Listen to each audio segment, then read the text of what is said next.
Welcome to the Time for Heroes podcast.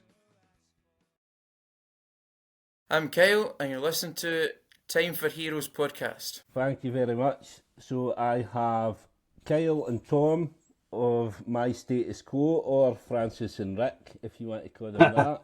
We're going to talk about the band's brief career so far, but what I like to do at the start, please, right back to the start, what was life like for you two boys growing up? Want to go first, Tom? Yeah, go on then.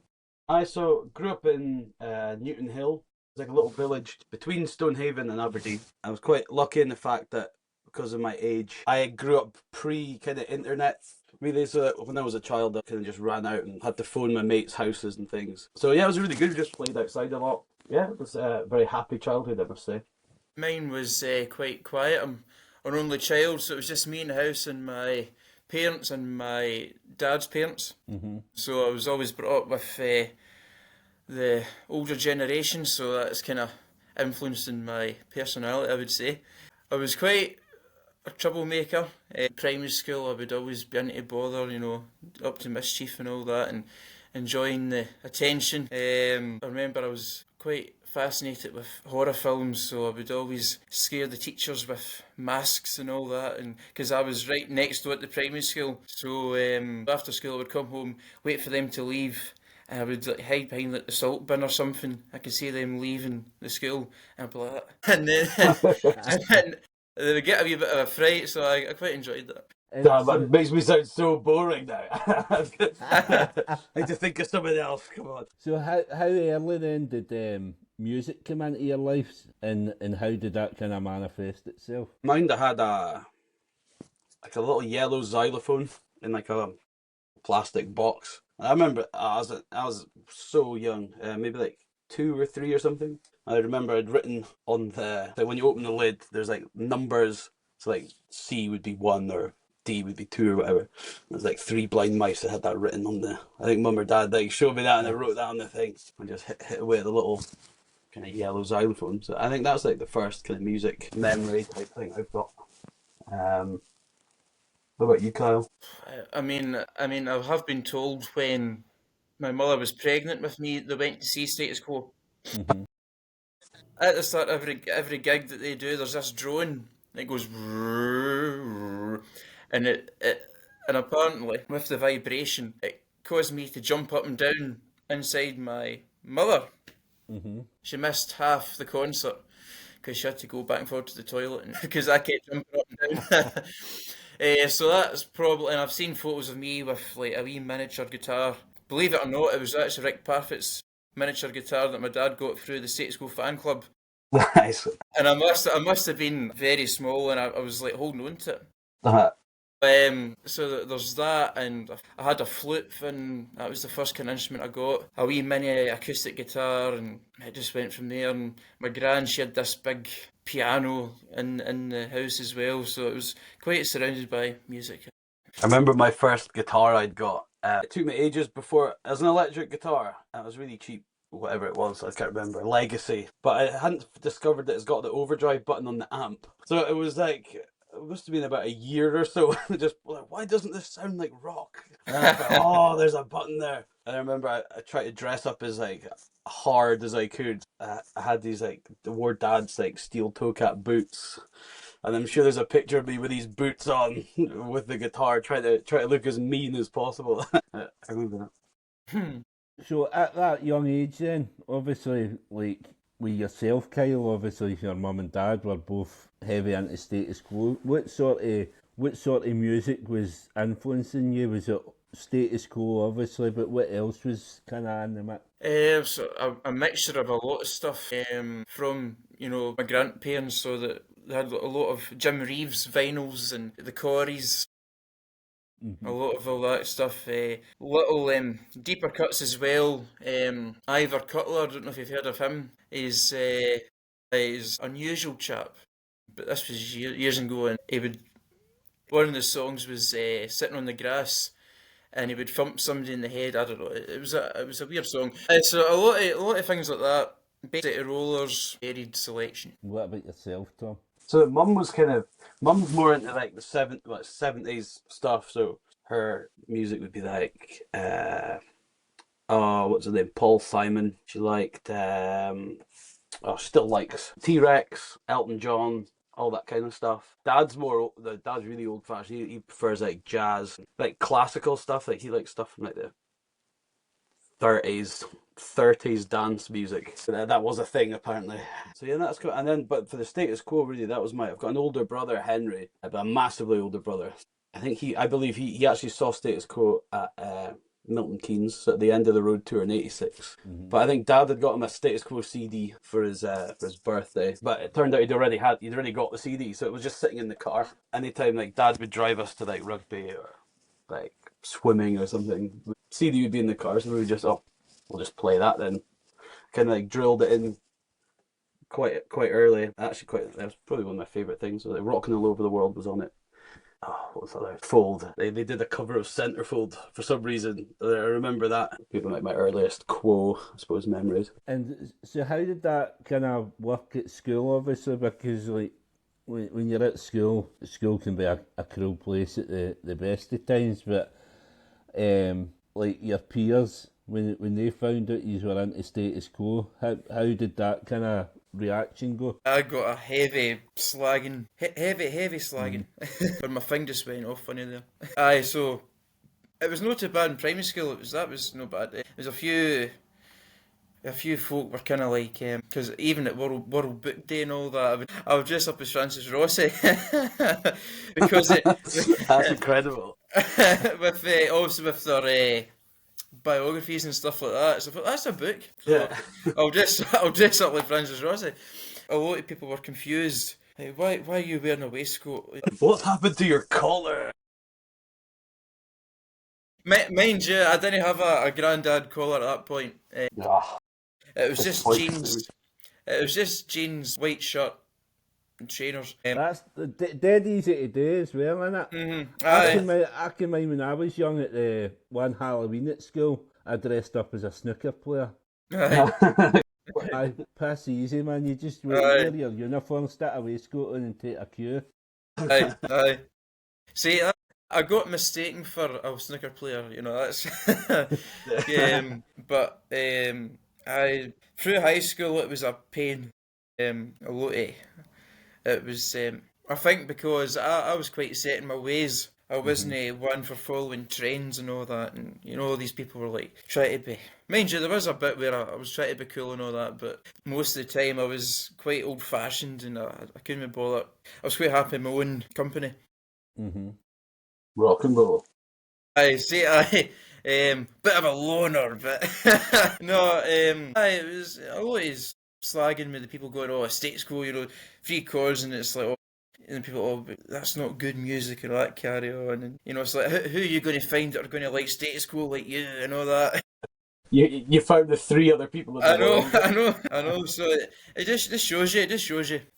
So then, obviously, with you being up kind of Aberdeen way, and you done here, so how did you meet? We met at college. It was actually through our lecturer, and I'd worn a Status Quo t-shirt into college one day.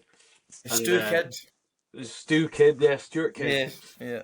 He's like, oh, Tom, I know a guy who likes Status Quo. You should speak to him. And I was like, yeah, okay. Yeah, I never really thought much of it. I never really took it on. And then got a message from Kyle, like, oh, do you like Status Quo as well? And then I think it took a wee while to get back to you as well. He never replied back. So, and I thought, I need to see what this guy looks like. So then I done a wee bit of stalking research on Facebook, and I typed in his name, and I thought that must be him there because he's got a bass guitar, long blonde hair. I thought that must be him. So then I had that his face in my head.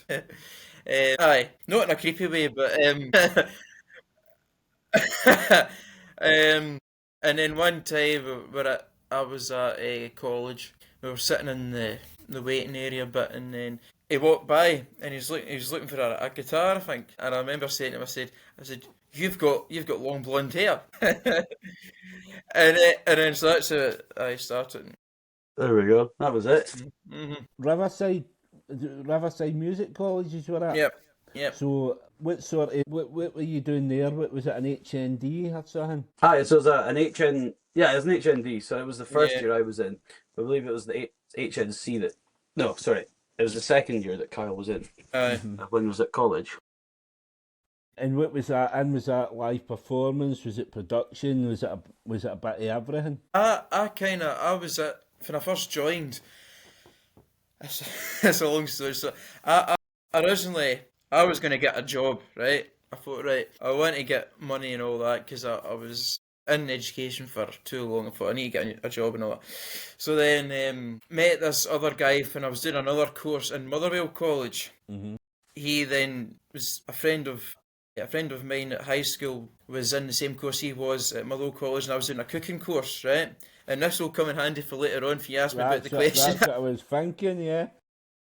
So I done a cooking course, and then there was one time I was cooking up lunch and all that for other students. It was the part of my course.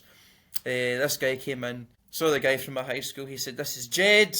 He says he's into Status Quo, blah blah blah. So then I thought, right, met up with him a few times. We were in a band and we left that, done a duet thing. He says, "Oh, I found this college, Riverside College." And he says, "All right." So then I was going to get a job, and I thought he bribed me because he says, "Oh, they've got this big massive recording studio and all that." So all right. And so I went there and went to the wrong one originally. I thought it was in the city centre. You would think the river would be the Clyde. Aye. So I went to the wrong one when I went for to see where it was. And then I realised, it's in Busby. I thought, that's a trek. I thought, I'm not gonna do this. I went for the interview. Got in. I thought, can we arsed in this journey? But ended up doing it. I was doing the songwriting course, and then I moved to the teaching thing because then my current girlfriend was doing the teaching thing, so I was doing the songwriting. I thought I want to be in the same classes as her, so then I changed my course. Nice. So then so that's how I was in the teaching course, and so that was just like different stuff. Also, you get a live performance as well, and so that's kind of the story. You sound like you're very easily led, Kyle.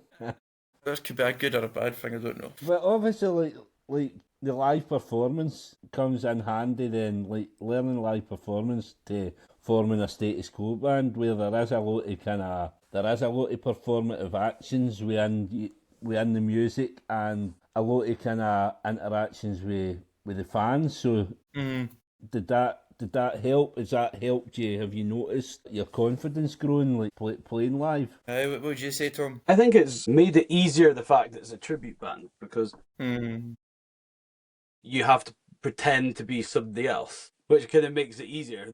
You could justify it in your mind that you're kind of getting away with it more. You know what I mean? Like, it's like how, I don't know, like Slipknot put on masks, or what else do something? Ghost or Kiss or something. They've got like a stage persona that they put on. You know what I mean? So it kind of makes it kind of easier that way to get away with all the moves and that. Yeah. See, because I've still got like a bit of me that wants to do like original stuff as well. On the side kind of thing, but see, just to be able to do the Status Quo tribute band, it is quite a good fun, is it? You could say it's a dream come true, that cliche, you know, because when I used to come home from school, I would pretend I was Francis Ross. I would turn up the stereo, crank it up loud, and walk about the living room as if I was Francis Ross. And then people would look in the window and see me and go, "Strange boy in there." Is this all with the eyebrows? Because I wasn't fluent in the guitar at the time, so I was pretending I was playing. Because my dad done that a lot. Because my dad had a guitar, he never learned how to play it. He'd pretend he would play. A guy off backstage playing it for him. So when like you initially decided on forming the band, obviously being like a tribute band, because you get a lot of bands that will cover bands, but they'll no dress like the actual band. So was that a decision right away that you wanted to have the look, you wanted to? I think it wasn't a matter of discussion. It was straight away.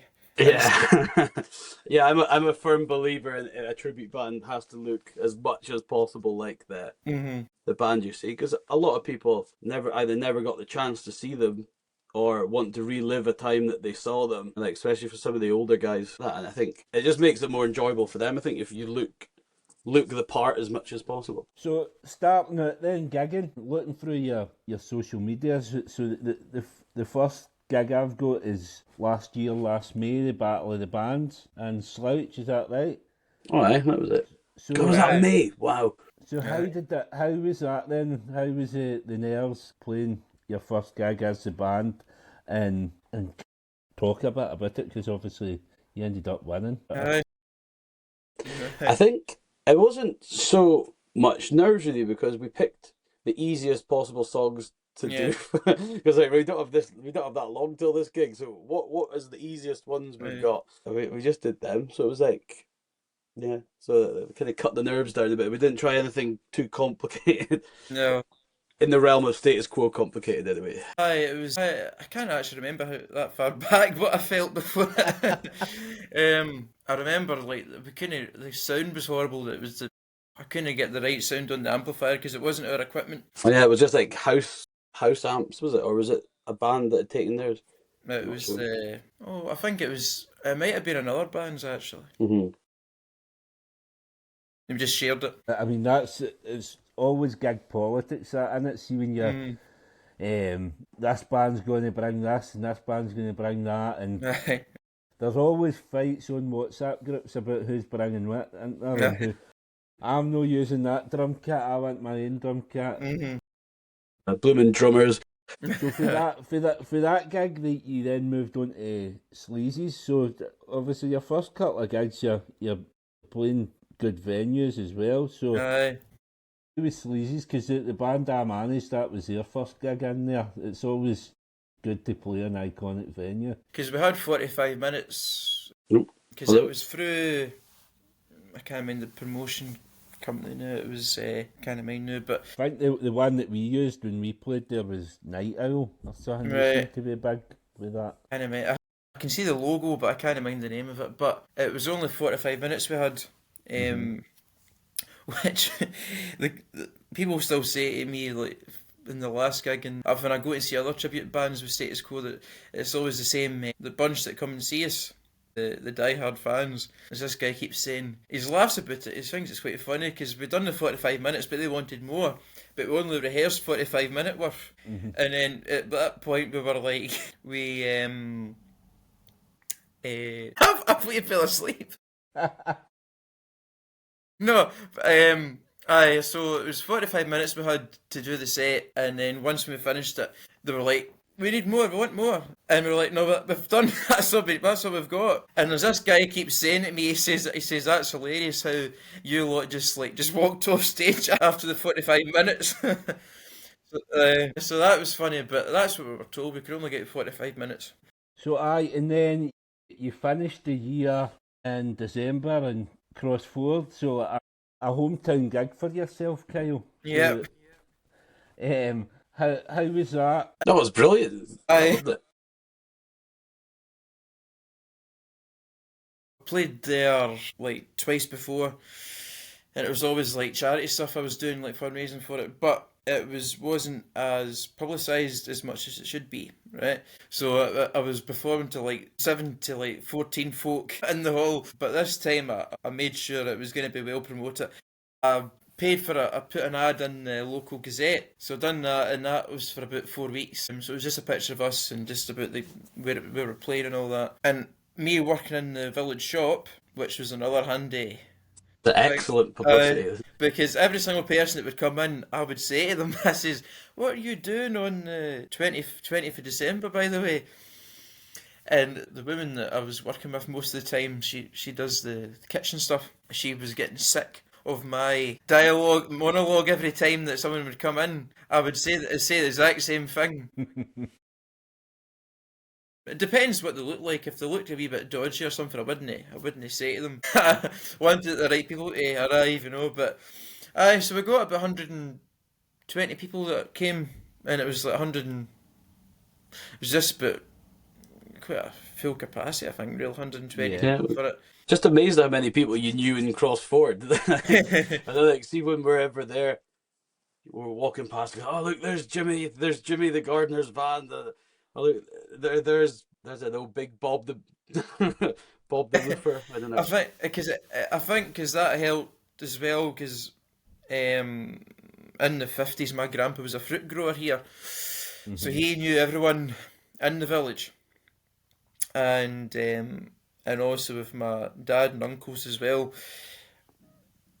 staying in the village, but that's how the family name's quite well known in the village, I should say.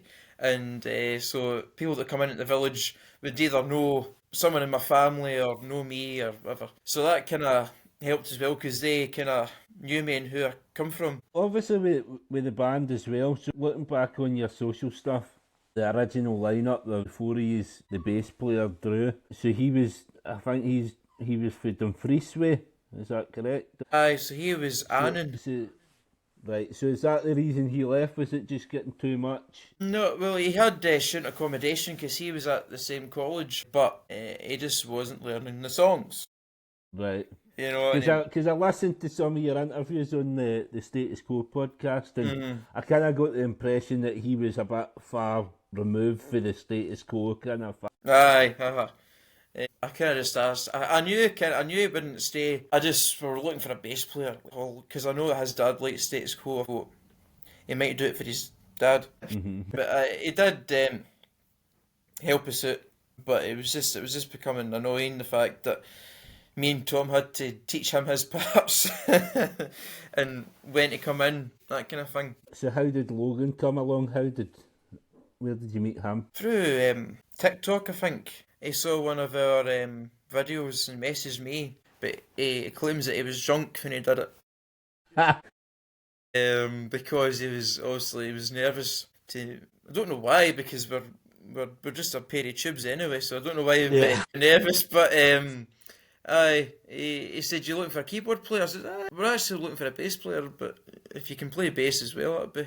That's how he's. It's tough to do both. I know. So that's how he's now the bass player. When I seen him in Garwood's, there was a guy came in before the start of the gig, and he was quizzing him. He was like giving him like a proper quizzing on Status Quo, and I thought that must be tough. You must get that a lot for like all these older guys that are big fans. But he seemed to hold up well, and then as I looked round throughout the night, this guy that was a big Status Quo fan, he wasn't in the room, he never stayed for the gig, and I thought... He just came for the interrogation. That was the wee guy, wasn't it? No him, that was the wee drunk guy, aye. No. I could see you were kind of relieved when he exited. I couldn't work out. A pain in the arse. I couldn't. He was very enthusiastic, I must say. I couldn't hear what he was saying. So obviously you played Garwood's twice this year. Obviously, as talking off mic to Kyle before you came on, Tom, and if you're not aware of Garwood's, it's probably the best pub I know in Lanarkshire for music. It's always had that reputation for the music. I got that impression when I was there. Like, everyone who goes seems to like regularly go to see the bands or whatever bands are on. I mean, like the fact that you've been asked back there says a lot. The fan base at that gig, because, like, spoiler, my missus says to me the day of the gig, my son's band are playing in Garwood's. I told her we might come along and support, and I says, well, if you want to go, we'll go up for an hour, see how it is, blah blah blah.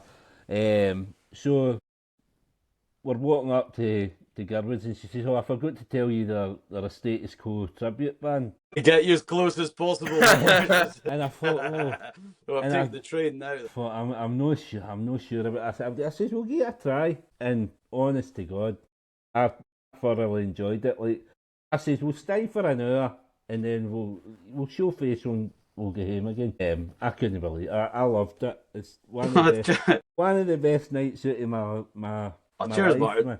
And as I says to you, man, obviously it's no that I'm against Status Quo. My dad was a Status Quo fan, and I don't get on with my dad, so I think there was that preconception of, right, they must be shit if he likes them.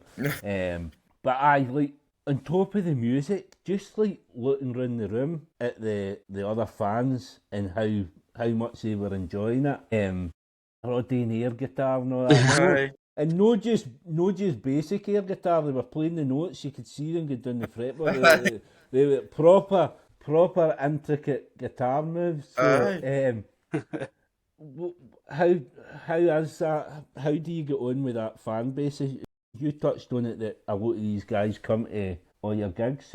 I think there's about 4 of them, 4 or 5 that have been to since Sleazy's, I think. Right. So there's Geordie. See if I remember Geordie and George, And then there's Keith had came along from for the first Gerwoods, and he was back for the second Gerwoods. and he's come. Is he? Oh yes. I'll need to take him some rowies from Aberdeen because he brought us a box of tablet. He brought us a box of homemade homemade both of these things. I think it's just because he's just so excited to see a younger band playing Status Quo. I think it must be. I think it's his favorite favorite music. It's brilliant. I seen those boxes of shortbread sitting there on the table that night. I thought they didn't last long. That shortbread did not last long. I thought that was your mum that made them, Kyle. No, she does do a good, what was it called, chocolate magic cake. She's good at that. No. So, I mean, we'll get to that bit in a bit.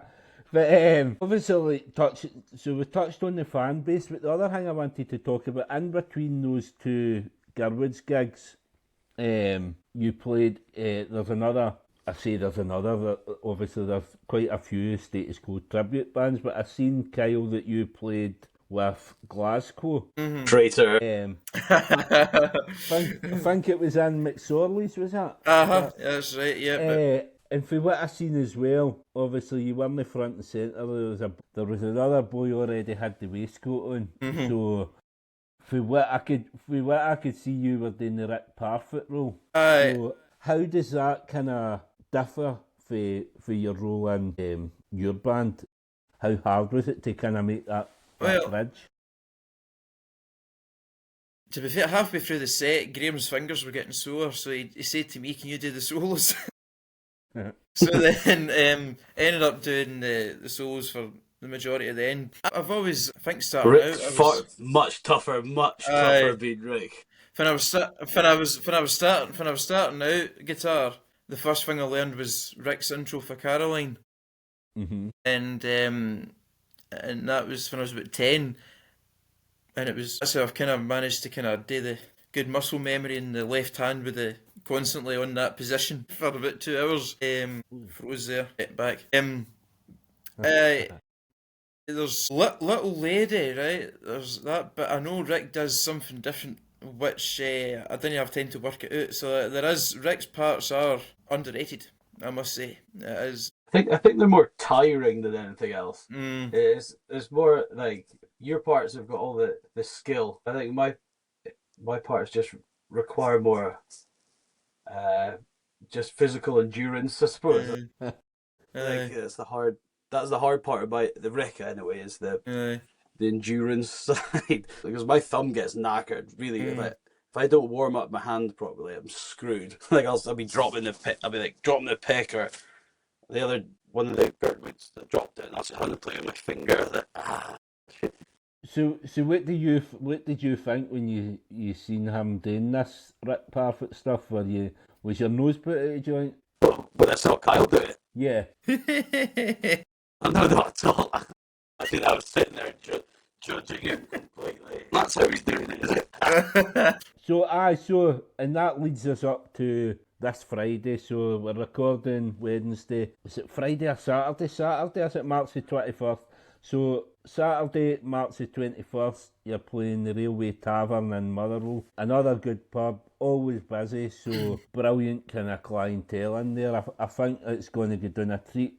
Obviously, I wanted to record this and get the episode out just in case there's anybody that happens to stumble across the podcast. Get yourself down to the Railway Tavern in Motherwell this Saturday for My Status Is Quo. And what... Obviously, before we go into kind of heroes and things like that, I just thought we should really touch on, obviously, talking about Status Quo. Just some things that are looking up on the band. Obviously, over 60 hits, more than any other band. including pictures of Matchstick Men, Caroline, whatever you want, Down Down, all these rocking all over the world. They're all the songs that I know. Like, I mean, all the other stuff that you were playing at Gerwood's that I didn't know Aye. that I really enjoyed. 100 singles, 33 albums, the 10th best-selling group of all time in the UK singles charts, more than 500 weeks in the UK singles charts, and obviously opened Live Aid. For everybody that wants to fucking slag off Status Quo or whatever, man, there's the facts there, man. Aye. They're built into the UK British music scene, so I just thought we better, rather than just touch on my status is quo, let's just give the band that you're giving a tribute, let's just give them a wee nod. Aye. Yep, definitely. So, other than the Railway Tavern gig, is there anything else coming up for you after? Well, there's on the 15th of August, we're doing there's a thing called Livestock in Lanark. Mm-hmm. So that's like a festival type thing where it's like different. As far as I know, I could be wrong, but it could be. It could actually be a farming It could thing just where be. they're selling- As far as I know, I think it's like a bunch of bands playing in various pubs in Lanark. Mm-hmm. I think. So that sounds good. So like a wee festival. So I'll keep tabs on that, because if I'm not making this Tavern gig, then this might be the next chance I get to see you. And like obviously as well as that, Kyle, you touched on kind of an inkling today, like your own original stuff. Is there any kind of movement on that? Actually, I've got an email through the day. So there's this thing called Rockathon, and it's like a 30-something hour live stream, and it's for like acoustic stuff and all that, and it's just basically like, you do a few tracks, and then you do like a talking thing to their CEO or something, and then you play another few tracks, and there's a ticket to the event as well. So that's I've managed to get like a slot booked in at 3 o'clock on the 1st of May. With like original stuff. Right. I'd like to hear some of that. Sounds good. I've never heard any of your stuff before.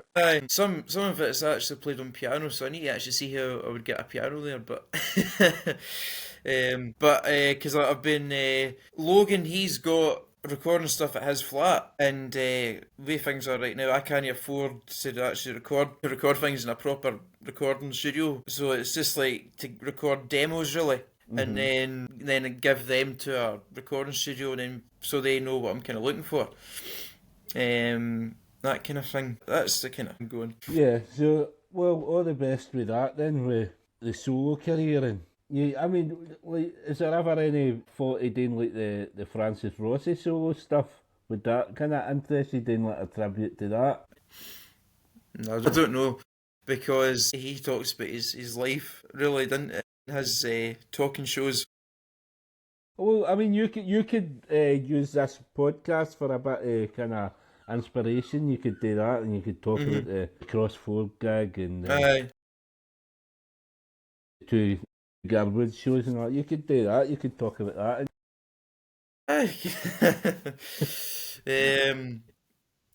I'll see how. It's a long, because I've always wanted to, get somewhere with my original stuff. Because I was listening to a Bon Jovi interview, and he was saying that he was in a cover band, and then he said that you could only go so far in a cover band or whatever. That's when he started writing his own material and stuff like that. So there's that inclination as well going on, but still obviously continue with the Quo band. Yeah, there's so much scope though with the Quo stuff as well. I mean, like, Edinburgh's a big market as well for the kind of the cover bands. That's something that you might want to look at as well. I know my pal for work, he was in like a rock cover band, and that's where they were based in Edinburgh, and he was gigging every weekend. Anyway, obviously the podcast called Time for Heroes. The last part of the podcast, I asked my guest to pick 4 heroes to come for dinner. Why are they your heroes, and what would you cook for them? Any heroes you want, any walk of life, musicians, sports people, family, whoever you consider heroes. Dead or Alive as well, in case you want to resurrect anyone. So, But I just fire away. okay, so I would pick from a meal that I have to invite, right? And I would invite Steve Irwin, the crocodile hunter. You could maybe bring some crocodile with him for the meal. I'd take also Rick Parfitt, obviously. I think I'd resurrect Rick Parfitt. Now, I'm not a Christian man by any means, but I reckon I might invite Jesus just to see if he did exist, to see what his, have Jesus, and I reckon he'd be a very wise man to have. He could make a lot of wine from my tap water, and then I would maybe take Grandpa as well. He died a few years ago, and he was a drummer also, so it'd be quite good to have him there as well. That's my squad for the meal. The thing with Jesus is he's actually picked on this more than you would think. Aye. He's quite a regular pick. Seems like quite a chill guy, I suppose to have. Yeah. Yeah, well, especially in this day and age, you could do with some more chilled out food. Aye. What are you cooking for? Oh, what am I cooking? So, for a starter, I think I'd have a pie platter. So I would get like a selection of pies and then cut them in half and then put like the fillings facing up, and like you'd have a big selection. So you'd have like steak, you'd have macaroni, you'd have like mince, solid pies, a big pie platter, I reckon. And then for the main course, gonna have, I reckon, a haggis, neeps and tatties. Cook a nice traditional haggis, neeps and tatties. Just because I'm not very good at cooking, it's quite easy to just bung in the oven, boil some mash, and I still haven't really thought about dessert. Maybe something, I don't know. I'm putting him under pressure. So what about yourself then, Kyle? Well, I've got to say Francis Rossi, I would think. You get Francis Rossi there. Rob Brydon for the jokes. All the impersonations that he does. He's a guy I've been desperate to get on the podcast as well. I've had his brother on the podcast. I'm quite pal with his brother. All right. So I mean I could maybe hook it up. There you go. Keep me up with Jesus. There's a guy I watch on YouTube called Bald Foodie Guy, right? And he does a lot of food from supermarkets and all that, and he does his own opinions on if it's your money's worth and that kind of thing. I've been watching him for a wee while now, and he's quite funny. So he'll be testing my food. Very first time Bald Foodie Guy's been picked on the podcast. So there was him, Mel Gibson. Nice. Right. I was obviously, when I was younger, before I wanted to be a musician, I wanted to be an actor, because he inspired me through Lethal Weapon and Braveheart and all that. So definitely Mel Gibson. And finally, Robert Burns. Right. Thought I'd go for Robert Burns. Good. Say Robert Burns is a great show. Robert Burns. I'd love to have a chat with him. Aye. Definitely. I like watching all the documentaries about him and all that. And aye. So have him. Cooking wise, I think I'll go for. This is going to be like Michelin star sort of stuff, innit? I've been looking forward to this. So you've got, for starter, duck patty. Oh, duck on patty. Scottish oatcakes. Duck patty with duck liver patty. And then you've got like a wee salad dressing on the side with like balsamic vinegar and something like that. Main course, I think I was going to go for haggis, neeps and tatties, but I was speaking to it earlier. But I think I might go for like a seafood platter with like mussels and langoustines and all that, with risotto rice and a mushroom risotto rice with white wine jus. Dessert, I can just have like an apple crumble or something, apple crumble and custard. Yeah, you can't go wrong with stuff like that. No. Yeah, that all sounds amazing. The thing that I'm most worried about with that, actually, Tom, see that pie platter? I'm just thinking about the heartburn that would give me. It'd be a very substantial meal to get their money's worth. I know what will happen, actually. Absolute pleasure speaking to you today. Dessert, sorry. Gaviscon ice cream. Alright, sorry. As I say, it's been an absolute pleasure speaking to you. It was an absolute pleasure seeing you in Goodwood the other week. Sure, thank you, Mark. Obviously, if I can get to the tavern this Saturday, I'll try, but if not, for anybody else listening, make sure you get there, because Really, really good night. As I say, one of the best nights I've had in a long time.